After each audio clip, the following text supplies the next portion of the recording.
Good morning, everybody, and let me continue the discussion on gate realizations, logic gate realizations using circuits.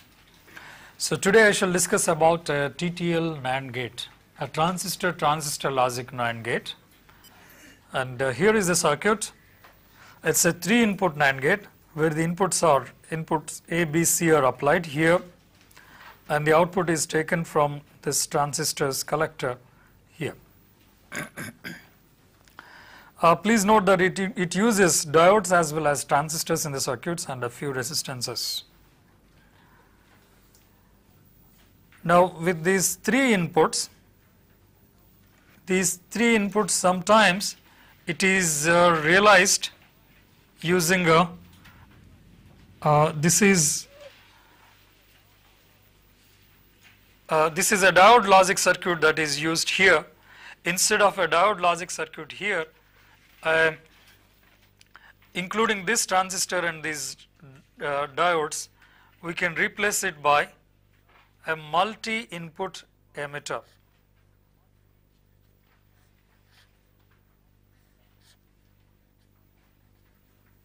This is a PNP multi-input emitter. Now this can be connected to the transistor here. So this diodes and the resistance here, so this part can be replaced by a multi-input or multi-emitter transistor, and it can be connected to Q1. Now let me explain this first. When all the inputs are at logic level 1, the transistor Q1 is biased through these resistances, and it is forward biased because the emitter is connected through 5 kilo ohms to the ground. Hence Q1 conducts,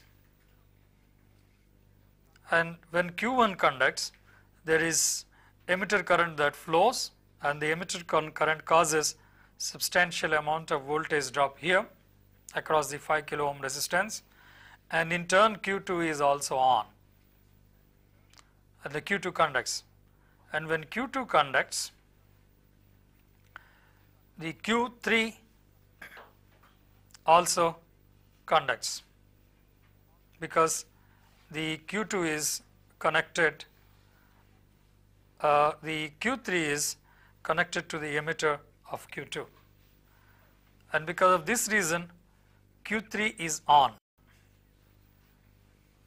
Q3 in fact goes into saturation, and when Q2 is conducting, Q3 is on, no doubt, and when Q2 conducts, so this voltage drop across this 1.4K is such that Q2 is almost saturated. And when Q2 is saturated,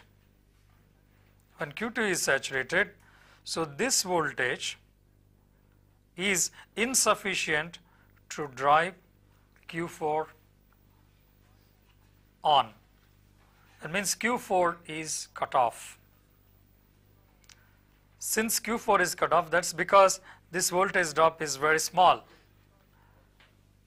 When Q2 conducts, Q3 is forward biased, and this voltage drop is of the order of 0.7 volts, right? And when this is 0.7 volts, and if this is 0.2 volts, because this is in saturation, it is about 0.2 volts. The voltage at this point with respect to ground is 0.7 plus 0.2 is 0.9 volts. And this 0.9 volts should be sufficient to forward bias Q4 and this diode and this saturation voltage. And please note that this 9 volts is not sufficient to drive them forward biased, because the total voltage of 0.9 volts is less than the cut-in voltages of these two put together. Since this voltage is less than the sum of the cut-in voltages here, Q4 is off, and this diode is also off. Hence this transistor is off, and this one conducts, and since this one conducts and this one is off, it acts like a very high impedance resistance, and it drives only very small amount of current. Hence,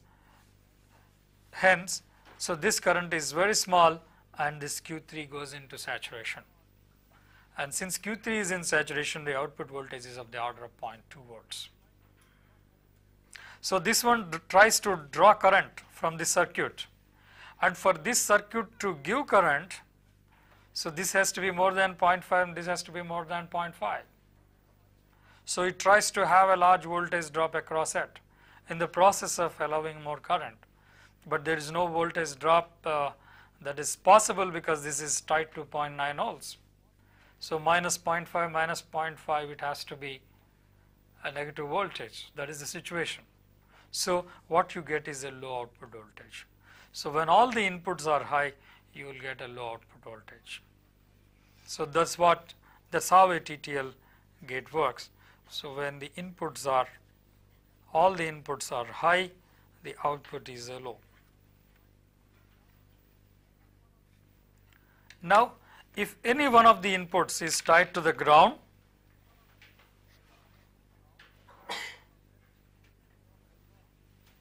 then the voltage drop across at the base of Q1 to ground would be equal to a diode drop, because this diode conducts from the 5 volt supply through this diode to the ground. Hence, the voltage drop across the diode will be of the order of 0.6 or 0.7 volts. Hence, this point has a potential of about 0.6 volts. And if this is 0.6, again for this to conduct, so this is just at the verge of conduction, this transistor, with the emitter current being almost 0. And with the emitter current being almost 0, so the voltage drop here is insufficient to drive this on, and similarly this voltage drop is insufficient to drive this on. Therefore, Q2 is off and Q3 is also off. Whereas this Q1 is just at the verge of conduction, Q2 and Q3 are off. And when Q2 and Q3 are off, please note that this transistor Q4 is connected to this 5 volts through this small resistance 1.4 kilo ohms. And if there is some load resistance, this load resistance acts like an emitter resistance for Q4, and so this is biased in this way. Hence Q4 conducts. Because it is forward biased, the base emitter junction is forward biased through this. So because of this reason, the output voltage level will be high. Let me explain how much is the output voltage level. So because of this resistance is also very small, this resistance is very small, whatever is the IB that flows, that IB causes some voltage drop through this, and IB depends on this IE here, and IE depends on the load resistance, and if IE is of the order of milliamperes, so this is of the order of tens of microamperes. With tens of microamperes flowing through this, the voltage drop is very small, of the order of it is of the order of a fraction of a volt, and when this is a fraction of a volt, so this is also of the order of say almost 5 volts or 4.5 volts minus one diode drop and another diode drop, so you will get about 3 to 4 volts of output here, which is equal to high, which is high, logic level high. So if any one of the outputs is a 0, inputs is a 0, output is logical 1. The same thing happens even when 2 of these inputs are zeros. Now please note that because of this transistor, and you are taking the output from its emitter, so this one is like an emitter follower, and it can drive large number of loads. It can drive large number of loads, and current flows in this direction. And when all are ones, this is off and Q3 is in saturation, it will take current into it. It sinks current from the load. Then it can sink a large amount of current because IB into beta can be the collector current. It can sink any amount of collector current, a good amount of collector current. It can be 0 also, but at the same time it can sink a lot of current also. Hence, this circuit has the advantage of capability to drive a good number of loads or a small load resistance. So, this is what TTL NAND gate is, and usually, so this is implemented, this circuit is implemented through a transistor circuit of this type. In fact, these two transistors can be replaced by, in fact, including this transistor, the whole thing can be replaced by the multi-emitter gate.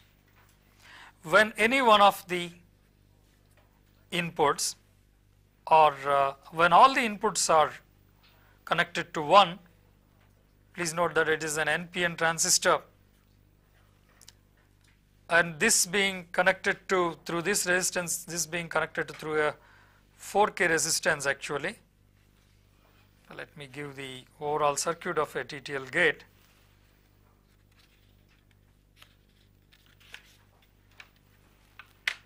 So, this is the actual TTL gate.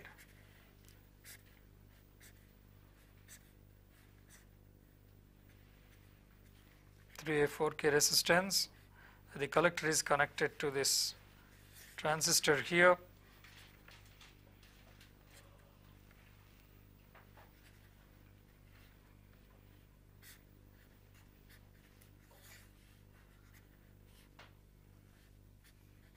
It is almost the same circuit.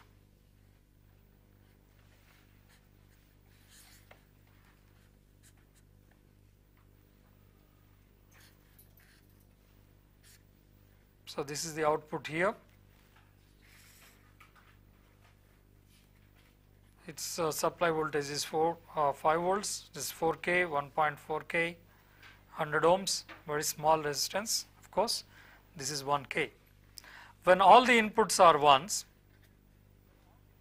so this PN junction is,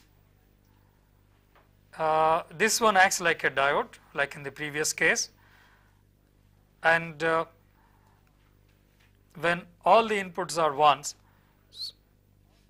this diode is, so this diode is reverse biased if the base potential is smaller than the input potential. If the base potential of this multi-emitter transistor is smaller than the input potential, so this transistor is cut off, and that is what happens when, so this diode, this PN junction diode is forward biased, and that one, this one supplies current to this transistor. Please note that this is of the order of 0.6 volts. So, that means the drop across 1K is of the order of 0.6 or 0.7 volts. So, this is also of the order of 0.6 or 0.7 volts, and this is a PN junction, and this is also of the order of 0.6 volts, because of which this voltage is of the order of 1.8 volts.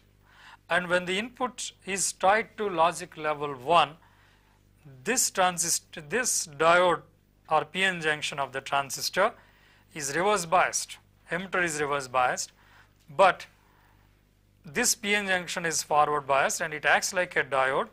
Now, current flows through this, and this current drives this transistor on, and its emitter current drives a sufficient voltage and drives a current through this transistor, and this transistor is also on.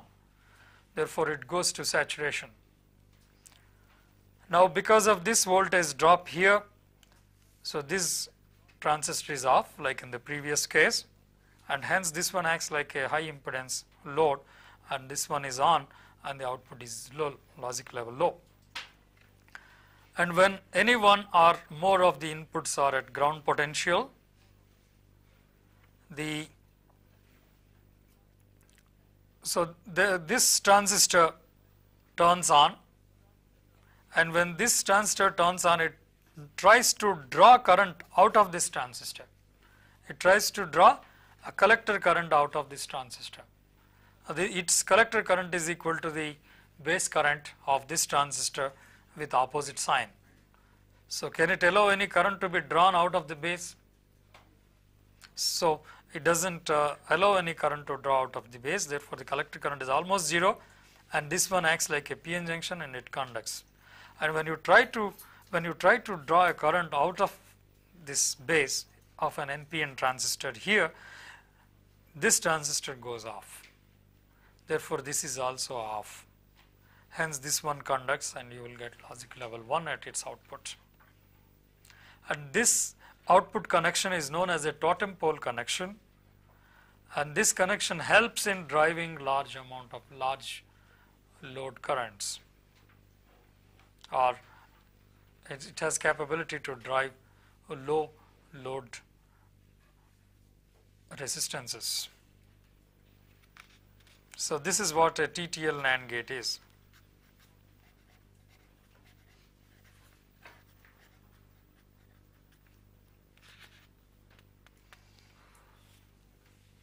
Having discussed about the realizations of gates, we shall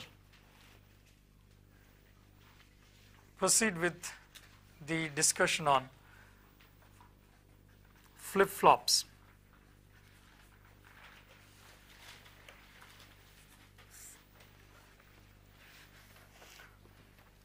As the name indicates, flip-flops do flip and flop between two states. So, these are sequential circuits and they can be used as semiconductor memories.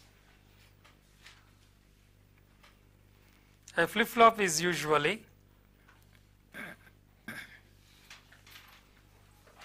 it has a few inputs, like in the case of an SR flip-flop, it has S input and R input, and it has output Q bar,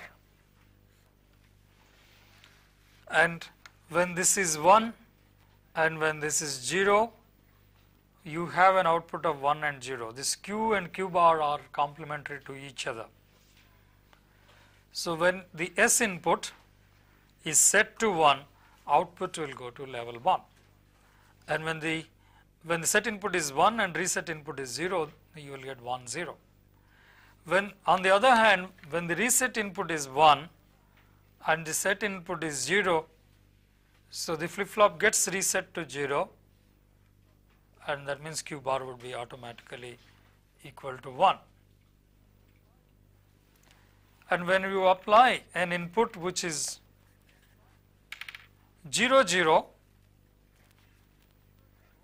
the output does not change, output status does not change, it remains in the previous state itself. So, this is what is an SR flip-flop.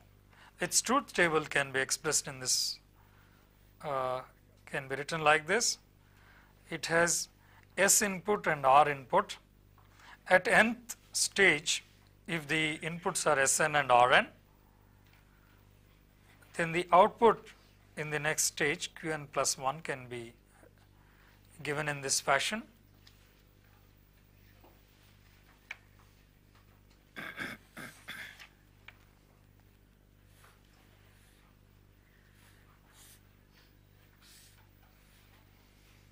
Ideally, it has a clock also, clock applied to it.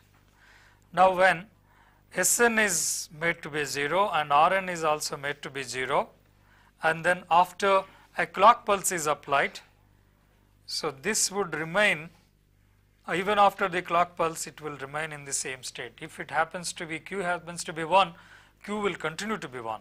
Q happen to be 0, Q will continue to be 0. Now, if set is 1 and reset is 0, so Qn plus 1 will be 1. If this is 0 and this is reset input is 1, Q will become 0. And for 0 0 state, for 1 1 state, output is not defined. So this is what a flip flop is. And as I mentioned, this is a clock input. Clock input means it is a binary input with narrow pulses like this. So this is a clock waveform. It is a train of narrow pulses with output voltage sufficiently high. It has a short pulse and it remains at 0 potential for 1 clock period, and in the next clock period again it gives one narrow pulse and remains 0, and for the next period it again gives a pulse and remains 0. It is a periodic waveform like this. It is a periodic pulse train which defines the frequency of operation of the circuit. For each clock pulse you have a state defined, output state defined. Output state is this logic level 1 or 0 in this particular case.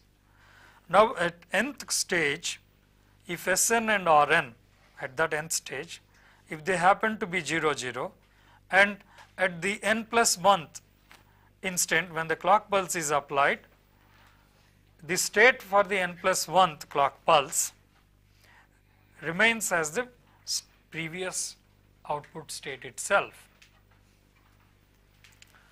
But when Sn is made to be 1 and Rn is made to be 0, and then when the n plus 1th clock pulse is applied at that instant, then the output will change. Whatever was the initial stage, was the previous stage, the output will now change to 1. Similarly, for 0 1 output will change to 0 and 1 1 is not defined. So this is what a typical clock SR flip flop is. It is known as an SR clocked flip flop.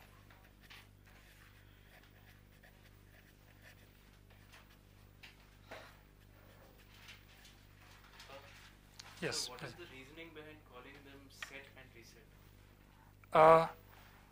The question is, what is the reasoning behind setting and resetting? Resetting is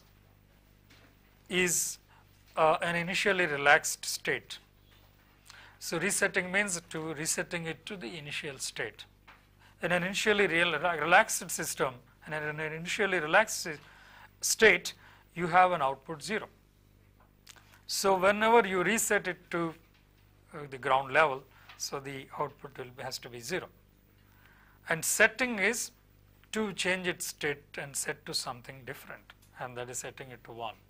So because of this simple reason, the nomenclature used is that set reset. And please note that you have a timing control here. The clock is controlling when the states are to be changed from input to output, depending on the input, when the output state is going to change. And as long as the clock pulse is not applied, the output is independent of the input. So it is a sequential circuit. It is also known as a sequential circuit because when you can apply some input, apply a clock, the input will change to the output sequentially. Then you can change the inputs again, apply the next clock pulse, and the output will further change, and it works in a sequential manner. Hence it is also known as a sequential circuit. And it acts like a 1-bit memory, because if you want to store a 1 or 0 input in this flip flop and make it remain in that state, what you can do is you can change the inputs, apply a clock, you can apply that proper input, apply a clock pulse, and this gets latched in to the outputs. And now even if you change the input, its content doesn't change as long as you don't apply a pulse. Hence, you can store some pattern. If you can store a 1 in one flip-flop. If you use another flip-flop, you can input a 0 there, you can store a 0 there. If I have a logic a binary number like 1101 to be stored, I will use 4 such flip-flops, feed the first bit to this first flip-flop, second bit to second flip-flop, and so on. These 4 inputs can be 4 bits can be fed to 4 flip-flops and give one clock pulse, and it will latch the inputs and it will store the inputs, and whenever I want to retrieve what was stored, I can sense the outputs and then find out what is stored there. So this storage can be changed by changing the inputs again and applying a clock. So when does the output change, when the clock rises or falls? The question is, where does the transition occur, during the rising edge of the clock or the falling edge of the clock? There are different flip-flops available. Some flip-flops are made to work during the rising edge of a clock pulse, and some flip-flops are made to work during the falling edge of a clock pulse. These are edge sensitive flip-flops. Some are rising edge sensitive and some are falling edge sensitive. Hence, a flip-flop can be used as a 1-bit memory, and it is also known as a latch because you can latch digital data, binary data into it. Now, let us look into the circuit diagram of a typical flip-flop. Let us look into it and how it can be realized using gates. Please note that we have discussed about how gates can be realized using diodes or MOS devices or transistors and combinations of these. Now, given such gates, we can realize the flip-flops. So, let me now discuss about a latch, which is an important constituent of a flip-flop. It uses 2 NAND gates.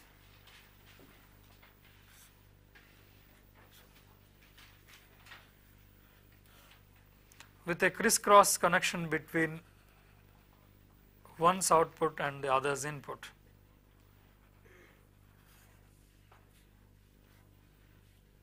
So, if you call this as Q, so this is Q bar, and you have input A1 here and A2 here. Now, this NAND gate is being used as a NOT gate. If it is a 2-input NAND gate, please note that a 2-input NAND gate, when the inputs are connected together, it acts like a NOT gate. Now, to this NAND gate is now functioning as a NOT gate, and if this input happens to be 1 at any instant, that means here also it is 1. With this as 1, the output will now be 0 here, and when this is 0, so this output is also 0, and when this is 0, this is 1. Therefore, it is consistent, the logic is consistent, and the circuit can remain in this kind of a state. When this output is 1, this output is 0, and vice versa. If this happens to be 1, say this is a 1, this means this is a 1, this would be now 0, and this would be 0, and this would remain 1. So, this circuit upon power on will go to either logic level 0 or 1, and it remains there. It acts like a 1-bit memory, and it remains in that situation, in that condition. So, where is the input coming? There is no input yet coming here. So, I have given this circuit only to, this is not a full SR flip-flop. So, I am developing an SR flip-flop from this. So, please note that here this circuit can store some pattern and it remains in that pattern, and if it is a 1 it becomes a 0 and vice versa. Now, if I apply some control to the input and use another NOT gate at its input using using NAND gates like this, and if this is set input and this is reset input, and here I use a NAND gate, actually 2 input NAND gate like this. Here also I use a 2 input NAND gate like this, and this one becomes my Q and this one becomes Q bar, and let me consider an input like this, apply an input like this. Now this is this latch is used here and some control input is applied here. Now it becomes an SR flip-flop, an unclocked SR flip-flop. Let us discuss about it. Now if this is at logic level 1 and this is at logic level 0, then what happens?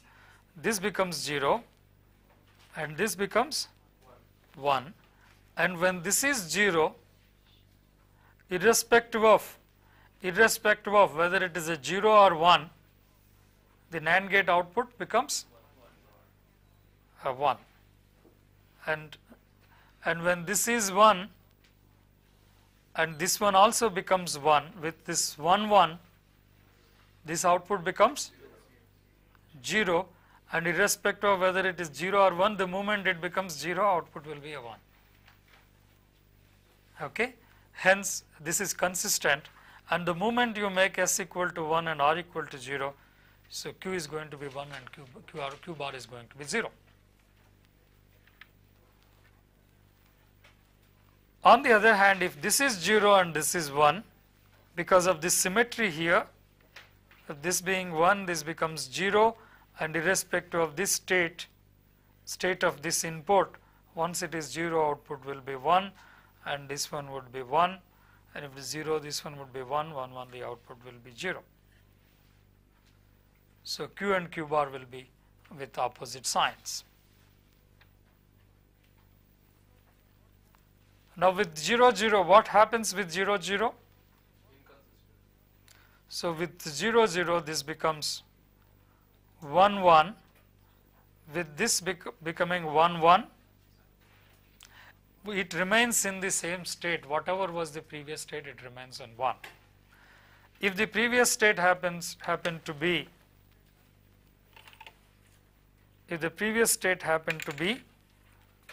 a 1 0, with this one becoming 1 1 and this one becoming 0, this will remain 1. And when this is 1 and this is 1, this one will remain 0 at 0. So with 0 0, whatever was the previous state, the same state is maintained.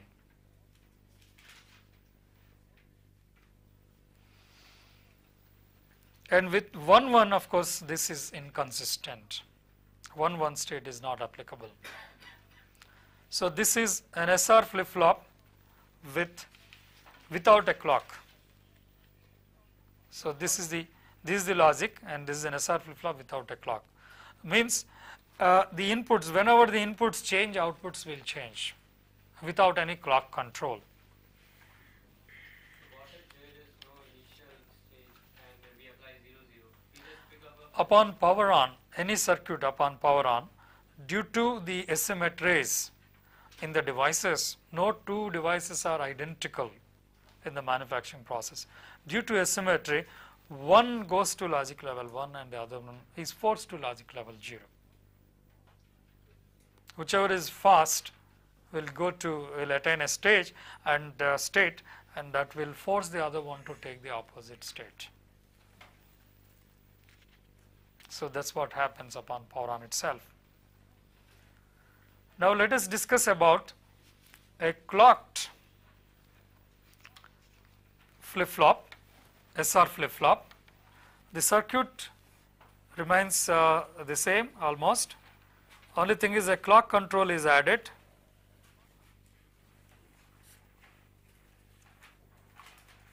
To the SR flip-flop, which was discussed just now. So, this is the clock input.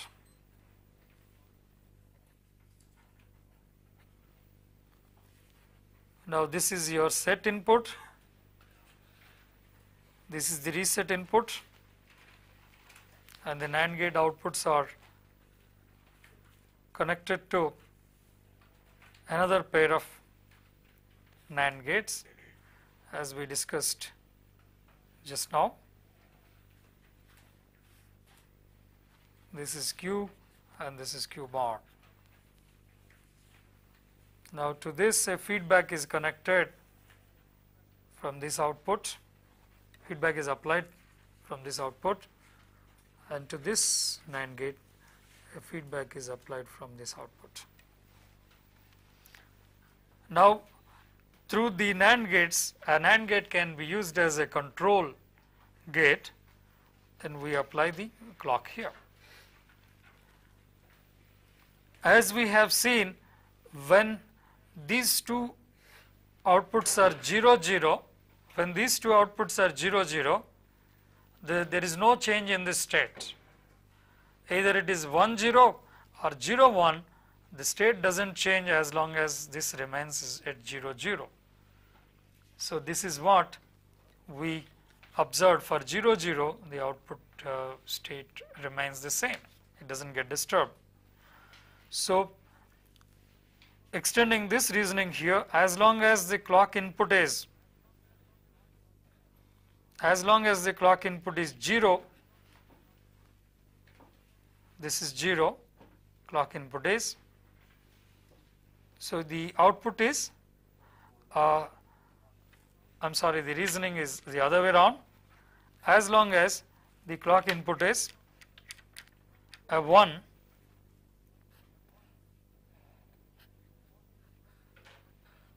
as long as the clock input is a 1, you have 0, 0 here and there is no change in the state. But when the clock input goes to 0, when the clock input goes to 0,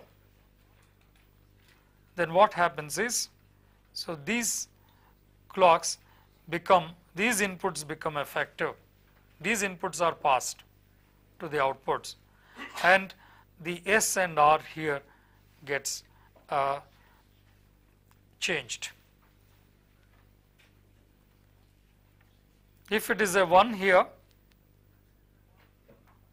and it is a 0 here, the 1 is applied to this side and this one gets latched to 1 when this 1 is passed to the output. And because of the clock control in this fashion, the circuit works with a clock. So, here we have to see the logic. When there is a 1 here and if you use a AND gate, a direct AND gate, you can make it effective with these pulses. If it is a 2 input AND gate instead of an AND gate, you can make it effective with positive going pulses. When it is 1 and when this is 1, the output is going to be a 1. And when the output changes to 1 for a short period, Q will be 1 and Q bar will become 0. And when the input is 0 itself, when the clock input is 0, irrespective of the other two inputs, the output remains in 0 and the same state continues. The same thing happens when it is 0 and 1. The input is applied and then the circuit works. Hence, clock control can be applied here to the circuit, and it works like an SR flip-flop with clock input.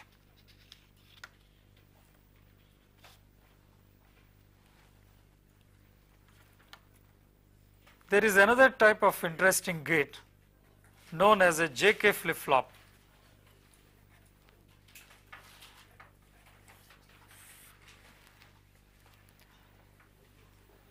the JK flip-flop uses an SR clock flip-flop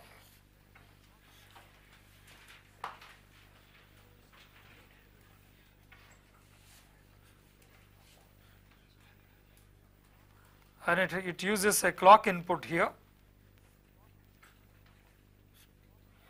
It's Q bar. Now to the S input, now you have some control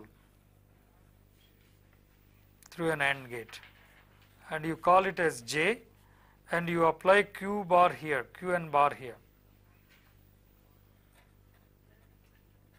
That means this is connected to this point. Similarly here, you apply Qn, feedback, give a feedback of Qn from by connecting the output to this, and you call this input as K input, and here is the clock input.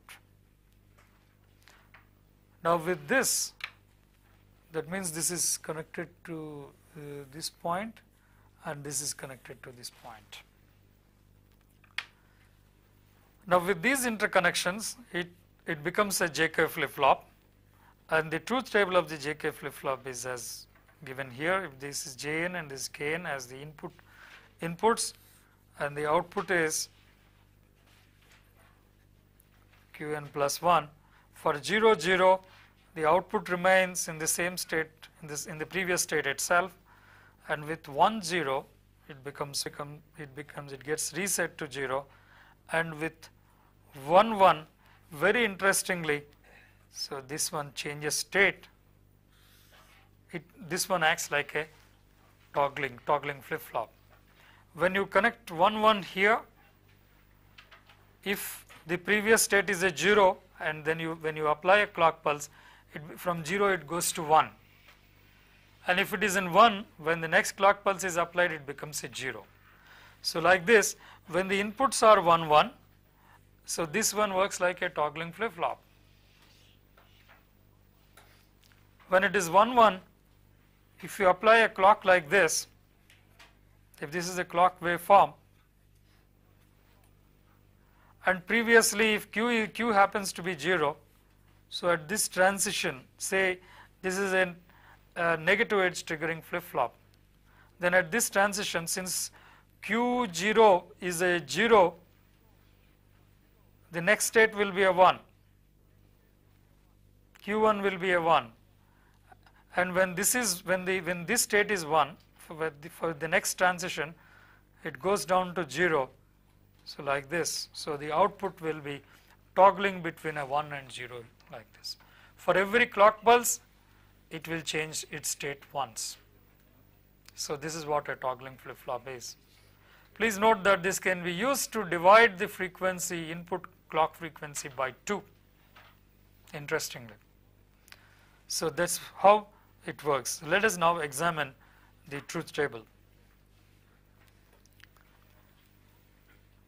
When both the inputs are zeros, naturally irrespective of Qn and Qn bar, this is going to be 0, 0, and in an SR flip-flop, when the inputs are 0, 0, irrespective of the clock pulse, the output remains in the same state, in the same previous state. Therefore, it is Qn. Now, when this is a 1 and this is a 0, if this is previously 0, that means this is previously 1. Due to 1, 1 here, S will become 1, and due to 0 here, this one will be 0, S will be 1, R will be 0, and when a clock pulse is applied, output will go to 1.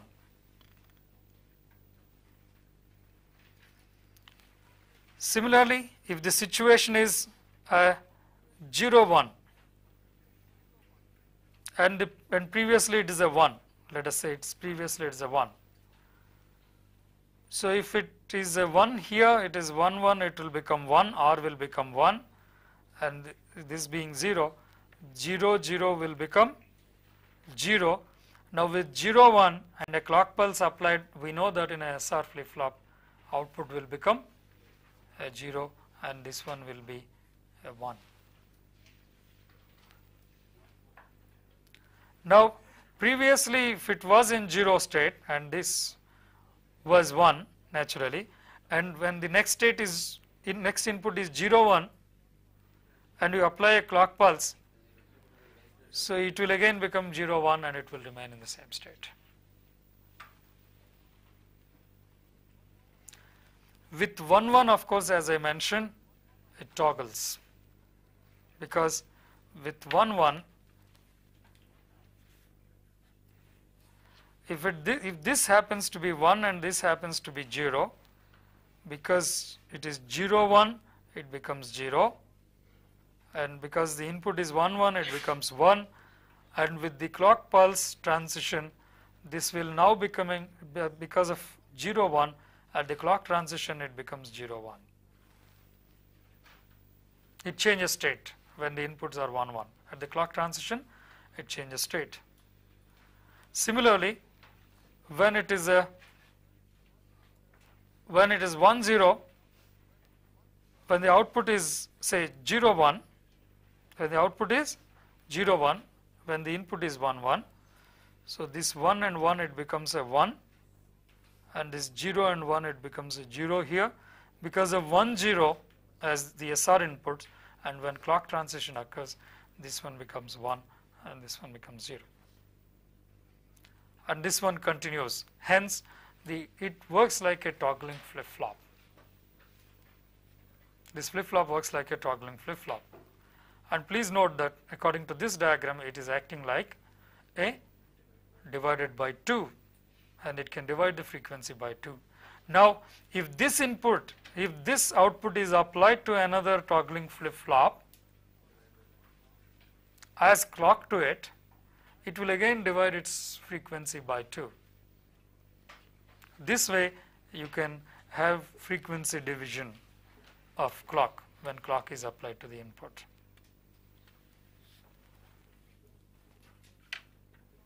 So a toggling flip flop is one which has given the clock input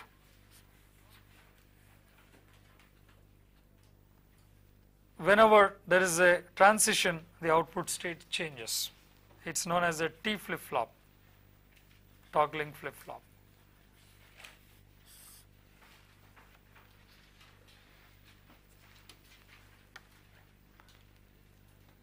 With JK flip flops we can have another interesting flip flop. Please note that this flip flop can now be treated as this is the symbol used for the JK flip flop. It has a J input, it has a K input, and it uses a clock input, and it has a Q and its complementary states as the output. This is the symbol for JK flip flop. A JK flip flop is equal to an SR clocked SR flip flop with this control. This whole thing can be connected in this fashion.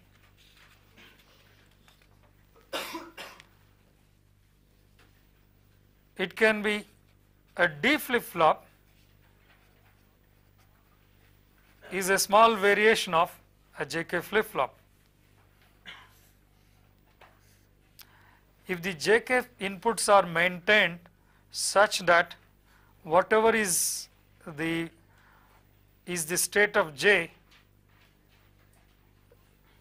its complement is applied to K.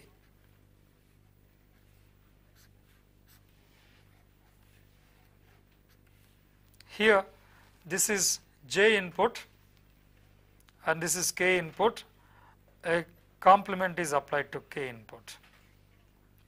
That means whenever this is a 1 we are forcing this to 0 and vice versa.